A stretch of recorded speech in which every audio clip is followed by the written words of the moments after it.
Hello Spartans, this is Tori Harton. And this is Angel Lopez with your latest Spartan news. OLCHS theater program is putting on the final touches on Rock of Ages. Let's go to Tori Harton with some of the cast members. Hi, I'm Tori Harton. Today I'm here with Mikey Mills. Gianna Golden. Orlando Ramirez. And what characters do you guys play in the show?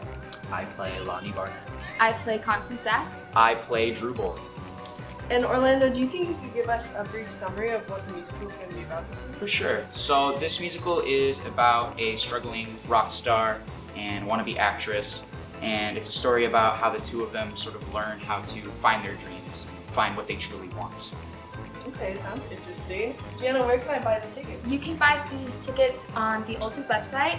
They should probably be the first thing that they pop up as. And tickets sell for $12.50, which includes tax. And Mikey, when are you guys going to be performing?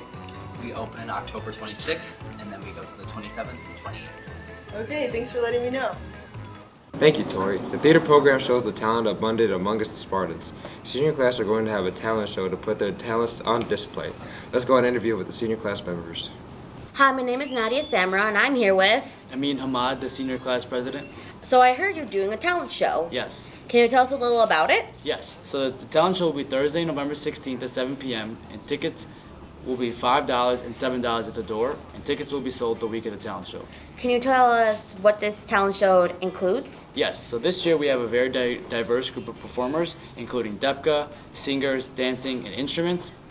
And if you guys were there last year and you experienced it, we will have the return of the NASCAR kid. So are you excited about this talent show that's going on? Extremely excited.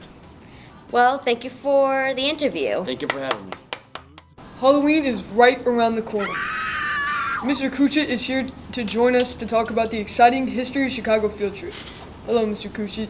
Can you tell us more about the History of Chicago field trip? Hey, how are you? Sure, absolutely. On Friday of this week, we're taking a drive down to the beautiful Chicago, downtown Chicago, to take our annual Haunted History field trip. We're going to go visit a bunch of different sites where disasters have occurred. We're going to check out places like the Iroquois Theater fire, where 602 people died. We're going to visit the site of the St. Valentine's Day Massacre, which is kind of cool. Hey, I don't know if you guys know this, but it's October 18th. Al Capone was arrested today, convicted of tax evasion. What? True story. We're also going to visit the site of the Eastland disaster, where 844 people drowned in the Chicago River when a boat just tipped over. It's going to be awesome. That sounds scary great. How do students get the experience? Super easy. You just sign up for Chicago History when registration rolls around in January. Thank you, Mr. Kuchit. Now let's stay with the scary theme. OLCHS loves Halloween, but we have to make sure the event is safe. Let's go to the dean's office to discuss what is an appropriate costume. Hi, I'm Shanley Garrett from Video Club, and I'm interviewing deans. This is Verdi. Superman, also known as Mr. Butler. So, what kind of costumes can students wear or cannot wear this year? Any of the Halloween costumes must follow our school dress code. A few things to remember is that we don't want any excessive face paint, no inflatable costumes, no masks. We still need to be able to identify who you are for safety purposes. And we don't want anything that's going to disrupt the regular school day. So if you have a prop, make sure it's an appropriate prop that does not disrupt. Or is inappropriate for school. Or is inappropriate. If you have questions about your costume or what you plan on wearing, please come down to the dean's office in room 122 and we can answer them for you. And if you're a young lady who would like to join the girls track team, also see me in the dean's office. Happy Halloween. Ooh.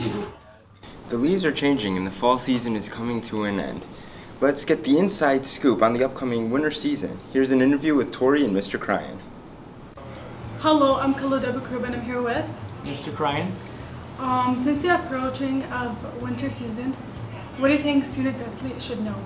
Sure. So fall season's wrapping up, which means winter's right around the corner, right? So we've got 8 programs that go with our winter season. That would be boys and girls basketball, boys and girls bowling, we've got wrestling, we've got boys swim, and we've got our competitive cheer and dance teams all coming up this winter season. So if you're interested in trying out for any of those programs, there's a couple things that are important. Number one, you've got to go to olchs.org. olchs.org. A parent has to go there click on athletics, and then click on the registration tab. Every single athlete has to be registered in order to come to tryouts. Also, very important, you've got to have a current physical on file with the athletic office. So if you've got one in the fall, you're probably okay, but if you haven't done any sports since last winter, you probably need to get a new one. So make sure you turn that in prior to the start of your winter season. And if you got any questions on when does basketball start, when's bowling tryouts, OLCHS.org, click on athletics. All of the start dates are right there on the main page. Thank you so much. Absolutely.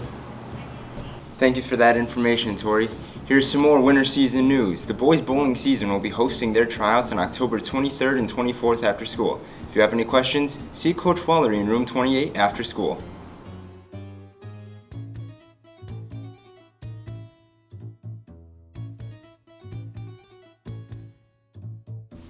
Hello, my name is Omar. I'm from Video Club and I'm here with Mrs. Kenny.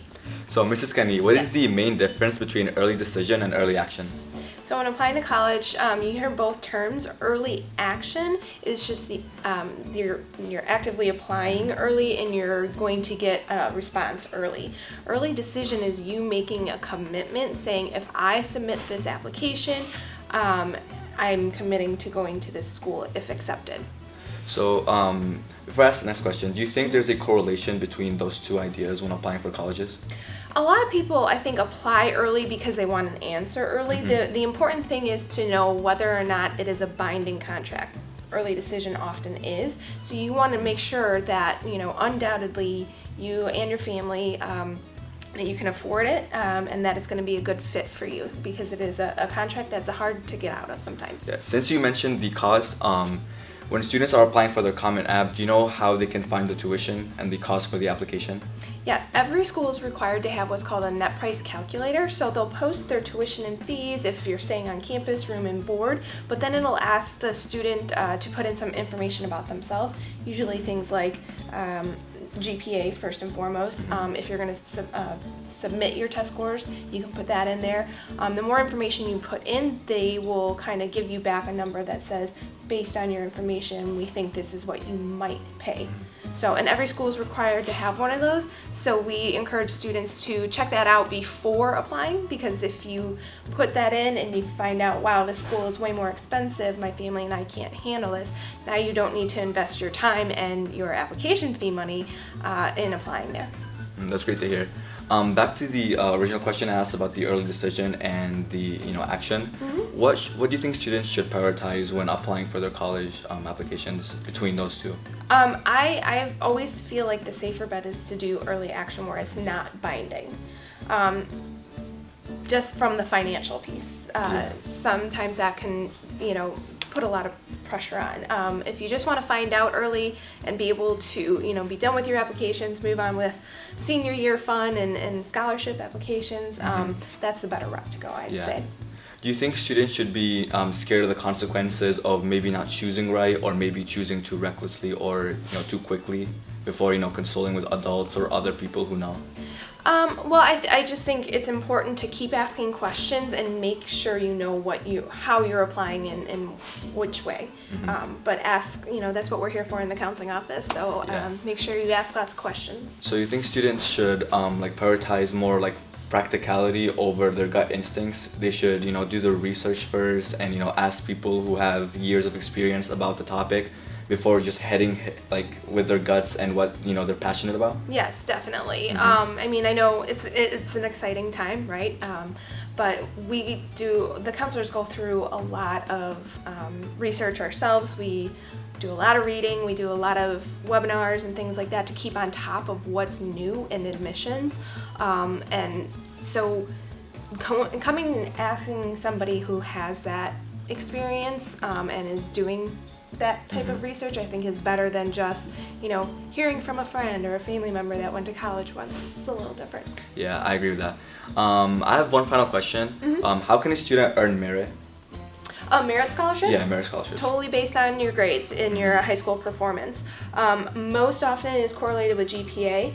If you're submitting test scores, it could impact. So that's an important question to be asking when you're meeting with colleges or college admissions representatives is, if I don't submit my test scores, does that have any impact on academic merit aid? And I want to talk about the test scores. So most colleges make test scores optional to submit, but do you think that students should, believe in that and go like down the route of not submitting their test scores, or is it more beneficial than harmful to submit your test scores as a student applying for college? It's 100% dependent on what school you're talking about, because some schools are truly test optional. They don't care, it doesn't impact their review process. Some schools are what's called test blind, where even if you did submit your test scores, they're just gonna throw them away anyways, not look at them.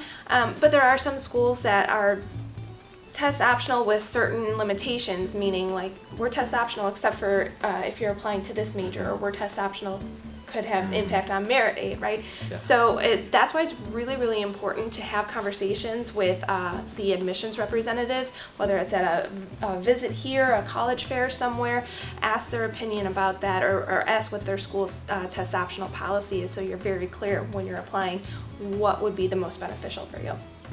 Thanks a lot, Mrs. Kenny. That's all we have for today. All right, thanks.